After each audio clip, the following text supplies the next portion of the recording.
This video is unlike any other video that I've ever made. I realize that I don't do a great job of explaining how I help my clients. So this is part one of a two-part series, two short videos covering the 8 ways that I most commonly help my clients. Let me jump right into it.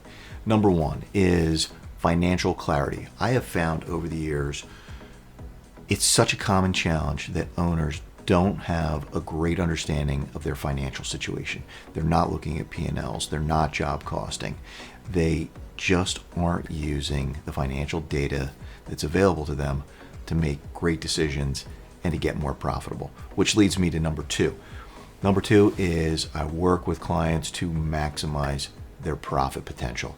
This is a really tough industry. I don't have to tell you, you already know it. I've been in it since 2005, and I always say, this is a really tough industry.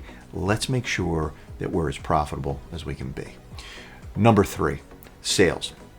More and more clients are looking to diversify their referral sources, to not just rely on 1 or 2 referral sources to get the majority of their work.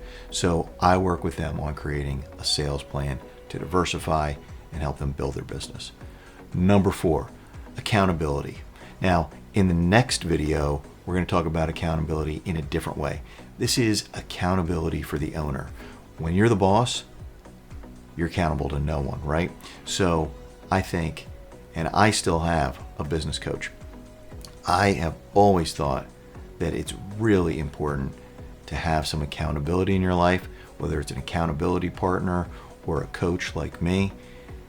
Number 4 is I provide accountability to my clients to help them get things done that they say are really important to them. Okay, so that's it. Number 1, financial clarity. Number 2, maximize profitability. Number 3, build a sales organization. And number 4, provide accountability to the owner. If you want to learn more about how I might be able to help you with your business, click the link below this video and book a call with me. Talk to you soon. And hey, don't forget to look for, in about 2 weeks, part 2 to this video.